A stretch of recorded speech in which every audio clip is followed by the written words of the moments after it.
Hi! Hello అండి. Welcome back to our channel.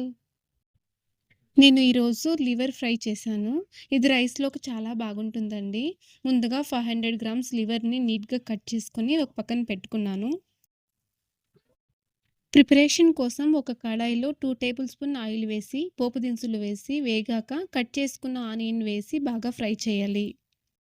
Onions golden brown colour వచ్చే వరకు వేయించాలి.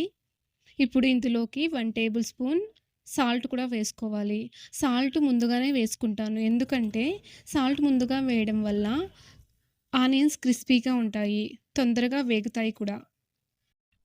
ఆనియన్స్ వేగుతూ ఉన్నప్పుడు ఇందులోకి కొంచెం కరివేపాకు వేసి వేయించాలి.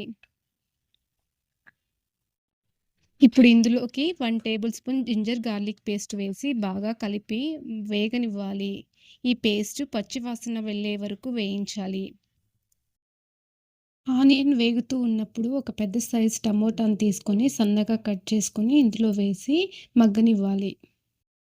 ఇప్పుడు అలాగే కొత్తిమీర, పుదీనాను కూడా కట్ చేసుకొని ఇందులో వేసి వీటిని కూడా బాగా కలిపి వేగనివ్వాలి. పుదీనా స్మెల్ వెళ్ళే వరకు వేయించుకొని ఇప్పుడు అందులోకి హాఫ్ టీ స్పూన్ పసుపు, అలాగే garam masala, chilli powder, coriander powder కూడా వేసి బాగా కలిపి వేయించాలి. నేను ఈ కర్రీ కోసం కోడి లివర్ తీసుకున్నాను. ఇది చాలా ఈజీగా ఉడికిపోతుందండి. 10 నిమిషాల్లో సాఫ్ట్‌గా ఉడికిపోతుంది. ఈ చికెన్ లివర్‌లో ఐరన్, ప్రోటీన్, విటమిన్ బి12, విటమిన్ ఏలు చాలా ఉన్నాయండి. ఇది రక్తహీనతను తగ్గిస్తుంది. అలాగే రోగనిరోధక శక్తిని పెంచుతుంది. ప్రోటీన్ తక్కువగా ఉండే చిన్న పిల్లలకి పెడితే ఇది చాలా మంచిదండి. ఇప్పుడు వాష్ చేసి పెట్టుకున్న లివర్‌ని ఇందులో వేసి మొత్తాన్ని ఇంకోసారి కలపాలి. మసాలా మొత్తం అంటేలాగా కలుపుకోవాలి. ఇప్పుడు ఇందులోకి హాఫ్ టేబుల్ స్పూన్ మిరియాల పొడి కూడా వేసి బాగా కలుపుకోవాలి. 1 గ్లాస్ వాటర్ వేసి బాగా ఉడకనివ్వాలి. మనం గ్రేవీ ఎక్కువగా కావాలనుకుంటే ఇంకొంచెం ఎక్స్‌ట్రా వాటర్ కూడా పోసుకోవచ్చు. నాకు 1 గ్లాస్ సరిపోయింది. ఇప్పుడు లాస్ట్‌లో మనం మసాలాలంతా సరిపోయిందేమో లేదో అని చెక్ చేసుకొని మూత మూసి పెట్టి ఉంచి 10 నిమిషాలు ఉడకనివ్వాలి.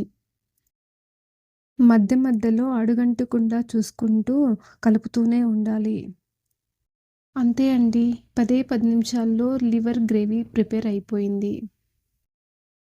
ఇప్పుడు ఇందులోకి లాస్ట్‌లో కొత్తిమీర వేసుకొని వేడి వేడి రైస్‌లో సర్వ్ చేసుకొని తింటే రెస్టారెంట్‌లో కంటే చాలా రుచిగా ఉంటుంది. ఇలాంటి మంచి మంచి రెసిపీస్ కోసం నా వీడియోస్‌ని లైక్ చేసి, షేర్ చేసి, సబ్స్క్రైబ్ చేయండి మర్చిపోకండి.